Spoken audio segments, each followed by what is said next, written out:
হ্যাঁ, আমার জীবনের দুটো মোস্ট ইম্পর্টেন্ট জিনিস হলো খাওয়া আর ঘুমানো, যেটা আমার দেখে মনে হয় না। এটা খুললে দেখা যাবে শুধু আমার লাগে হচ্ছে এইখানে আর এইখানে। আমি ট্রেন করে নিজেকে শক্ত করে একটা ছেলের মতো হতেই পারি, সেই শক্তি আমি অর্জন করতেই পারি, বাট আমি ন্যাচারাল বা জেনারেল বলতে। কিছুদিন আগেই দাদার বিয়ে গেছে, আবারও আরেক বিয়ে বাড়িতে হাজির হয়েছেন তিনি। বুঝতেই পারছেন, রয়েছে আমাদের সঙ্গে রোহিণী, একদম স্টাইলিশ। তো ইয়ো ইয়ো তো কেমন আছো আগে বলো মিশমি? আপাতত আমার খুব ঘুম পাচ্ছে। জাস্ট লাঞ্চ ব্রেক হয়েছিল একটু আগে, বিরিয়ানি খেয়েছি, খেয়েই শর্টটা দিতে এসেছি। মানে এরকম জাস্ট এরকম করতে করতে হ্যাঁ দিদি ডাকছে করে তুলে নিয়ে চলে এসছে।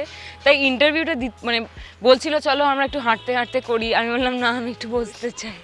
তো মানে ঘুমন্ত অবস্থায় আছি আপাতত। ল্যাদ খেতে ভীষণ ভালোবাসে মিশমি না, যে মানে সব সময় মানে কি বলবো। হ্যাঁ, আমার জীবনের দুটো মোস্ট ইম্পর্টেন্ট জিনিস হলো খাওয়া আর ঘুমানো, যেটা আমার দেখে মনে হয় না, বাট মানে আমার প্ল্যানটাই হচ্ছে সকালবেলা উঠে কতক্ষণ বাদে ঘুমাতে যাব, আর সারা দিনের মধ্যে এই ধরো ব্রেকফাস্টে এটা খাবো, খাওয়ার পরেই চিন্তা হচ্ছে এর পরে কী খাবো, আর রাত্রিবেলা ঘুমানোর আগে এই এত ঘন্টা ঘুমাতে পারবো, আবার এই সিনের মাঝখানে গ্যাপ আছে আবার ঘুমাবো, তাহলে টোটাল আমার এত ঘন্টা ঘুম হবে। মানে আমার সারাদিন মাথায় শুধু ঘুম আর খাওয়া ছাড়া আর কিছু চলে না। তারপরও কি করে আস্তে আস্তে একটু এটা খুললে দেখা যাবে শুধু আমার লাগে হচ্ছে এইখানে আর এইখানে। ওই জামা কাপড় পরে ঢেকে দিয়েছে, এখন বোঝা যাচ্ছে না, বাট ভাবো একটা রোগা শরীর, তার মধ্যে একটা ভুঁড়ি, কেমন লাগে দেখতে? এটাকে ভুড়ি বলে না, কিন্তু যাই হোক, আমি যেটা এসেই জিজ্ঞাসা করছিলাম যে রোহিণীর জীবনে কেউ আসছে কিনা। রোহিণীর জীবনে কেউ আসবে না, মানে আসতেই দেবে না, এরকম একটা ব্যাপার। দরজা আমি তো জানি আসার কথা নয়, কারণ জানি না এখন লেখকরাই তো আমাদের গল্পের মানে ভগবান, তো ওরা কি ভাবছে আমি জানি না, কিন্তু মানে যেহেতু ওর ফ্যামিলিতে এরকম একটা ঘটনা ঘটেছিল যেখানে দাদাভাই একটি প্রেম করেছিল এবং সেটা মা অ্যাকসেপ্ট করেনি, এবং কিঞ্জলও শ্যামলীর প্রেমে পড়েছিল, তারপরে কিঞ্জলের সাথেও এরকম একটা ঘটনা ঘটে। তো রোহিণী ভাবে যে প্রেম জিনিসটা জোড়াবাড়িতে অভিশাপ, এবং ওর একটা তাই জন্যই ও নিজেকে এমনভাবে ছোট থেকে মানে যবে থেকে এই ঘটনাগুলো ঘটেছে তৈরি করেছে যে একটা মেয়ে জীবন কাটানোর জন্য একটা ছেলের প্রয়োজন হয় না। তো ও নিজে খুব ইন্ডিপেন্ডেন্ট, খুব ওপিনিয়নেটেড, মানে মজা টজা করে, বাট ভীষণ বাউন্ডারিজ মেনটেন করে আর কি। তো সেখানে কি রোহিণী কাউকে ভেতরে আসতে দেবে? আই ডাউট ইট।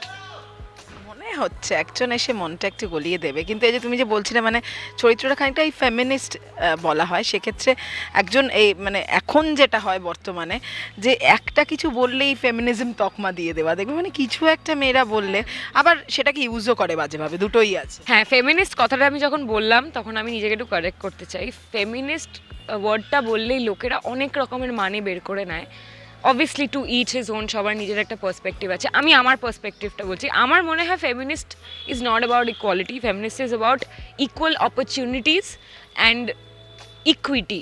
মানে একটা ছেলে আর একটা মেয়ে ডেফিনেটলি ইকুয়াল অপরচুনিটিস ডিজার্ভ করে। তার মানে কিন্তু এই না যারা ছেলে আর একটা মেয়ে সমান, ওরা physically, biologically, anatomy ওয়াইজও they R completely different.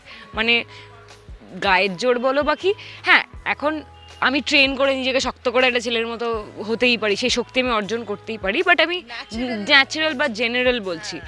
But feminism should be about equal opportunities, মানে অপরচুনিটিস সবসময় ছেলে আর মেয়েদের সেম থাকা উচিত, এবং মানে কি বলবো, মানে সমাজে জায়গা বলো বা সব কিছু সেম হওয়া উচিত, কারণ দুজনেই মানে মানে ছেলে আর মেয়েই তো আছে, মানে আর obviously there are other kinds of people also, but আমরা জেনারেলি যখন ছেলে আর মেয়ে বলি তো ওইটাই, মানে ইটস রিয়েলি নট অ্যাবাউট কি আজকে আমি জামা খুলে ল্যাংটো করে ঘুরতে চাই মানে ওটা ফেমিনিজম বলে একদম ফেমিনিস্ট না, সেটা নয়। সো ওইটাই আমি কারেক্ট করলাম নিজে। সমান অধিকার, যেটা সমান মানে প্রাপ্যটা যেটা একদম সেটাই দেওয়া উচিত। কিন্তু সেক্ষেত্রে আমি যদি বলি, এক্ষেত্রে এই যে প্রতিবাদ বা লড়াই, আমি মিশমিকে প্রথম থেকেই দেখেছি, সেটা বোধহয় প্রথম থেকেই মিশমি না, মানে যে জায়গাটায় আমার যেটা বলার দরকার এই ফেমিনিজমের বাইরে গিয়ে সেটা বোধহয় সবসময়ই বলে। হ্যাঁ, মানে আমার না রোহিণীর সাথে প্রচুর সিমিলারিটিস আছে। আমার মনে হয় প্রথম একটা চরিত্র যার সাথে মিশমির খুব সিমিলারিটিস আছে, কারণ আই থিঙ্ক আমিও খুব বাউন্ডারিজ মেনটেন করতে শিখে গেছি এখন, আগে পারতাম না। এবং এরকম হয়েছে, আমি আগেও একটা ইন্টারভিউতে বলেছি যে মানে যেহেতু সৌভিকদা মানে যে আমাদের রাইটার, তো তাকে এই পথ থেকে চিনি, আমরা প্রচুর আড্ডা মেরেছি বা এরকম কোনো কথা আমি বলেছি, আরে আমি বলেছিলাম একবার সৌভিকদার বাড়িতে, হ্যাঁ আমি কি আছে, আমি আমার যদি 30-32 এর মধ্যে বিয়ে না হয় বাচ্চা অ্যাডপ্ট করে নেবো, আমার বিয়ে করার কি দরকার। আর ওই কথাটাই রোহিণী একটি এপিসোডের ডায়লগে বলেও। সো আমি পড়েই আমি হেসে সৌভিকদাকে ফোন করে বলেছিলাম যে হ্যাঁ তুমি লিখে দিলে, তো আমি বলেছিলাম। তো মানে রোহিণীর সাথে মিশমির অনেক সিমিলারিটিস আছে। একা ভালো থাকা যায় এটা মনে হয়, তাই না? মানে এই যে ভালো থাকার জন্য একা দোকা কিছু ম্যাটার করে না। তুমি কারোর সাথে ভালো থাকতে চাইলে সেটাও পারবে, তুমি একাও ভালো থাকতে চাইলে পারবে। তো আমাদের প্রবলেমটা হচ্ছে যে আমরা ওই মানুষ আজকাল খুব কোডিপেন্ডেন্ট হয়ে গেছে। সো এই কোডিপেন্ডেন্সিটা মানে মাথা থেকে বের করে ফেলতে পারলেই আই থিঙ্ক সবাই সব রকমভাবে ভালো থাকা যায়। এটা আস্তে আস্তে হয়, আমারও আস্তে আস্তে হয়েছে। মিশমির হয়ে গেছে পুরোপুরি নাকি? হ্যাঁ, বাট হ্যাঁ মানে কি হয়, আমাদের এখন একটা নতুন টার্ম যেটা আমরা বলি FOMO, fear of missing out. মানে আমরা আমার খুব ক্লোজ একটা বন্ধুর বিয়ে হলো, সে খুব খুশি, তার হাজব্যান্ডের সাথে খুব ভালো ফ্যামিলি লাইফ ক্রিয়েট করছে, আমি একাও খুব খুশি, কিন্তু আমি দেখলাম, আমারও মনে হলো আচ্ছা আমি যদি এরম হতো তাহলে হয়তো আমারও ভালোই লাগতো। মানে সেই জায়গাটা থাকে। হ্যাঁ মিশমির খুব ফোমো হয়, এটা আমি অ্যাকসেপ্ট করছি, বাট প্র্যাকটিক্যালি ভাবতে গেলে অ্যান্ড কোথাও ডাউন দ্য লাইন আমি জানি যে I am happy, there is this sense of containment যেটা এত বছর পরে এসেছে। থাকুক, এবং ফোমোটা আমাদের প্রত্যেকেরই আছে, তুমি যেটা বললে।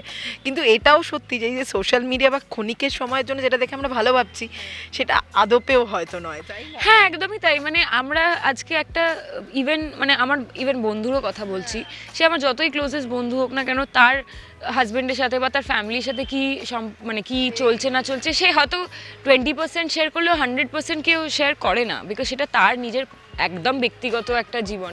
সো আমি জানি না যে ওর সিচুয়েশনে আমি থাকলে আমি সে কোনো ভালো বা খারাপ সিচুয়েশন কিভাবে ডিল করবো। মানে ও হয়তো একটা সিচুয়েশনকে খুব এত ভালো করে ডিল করে ম্যানেজ করে ফেলছে যে এটা হয়তো আমি পারতাম না, অ্যান্ড উল্টোটা মানে যেটা আমার মনে হচ্ছে যে এ বাবাও কী করে করছে, মানে ওর পক্ষে এটা কোনো ব্যাপারই না। সো এইগুলো তো হয়, মানে everybody has their own journey, এক একটা গল্প, এক একজন একটা জার্নি, তো সেটা মিলিয়ে আপাতত লাভ নেই, ডাক পড়ে গেছে, ওদিকে যেতে হবে আবার বিয়ে। ঘুমাতেও দিল না আমাকে, একটুখানি ভেবেছিলাম শর্টের মধ্যেখানে ঘুমাবো, আবার চলে এসছে।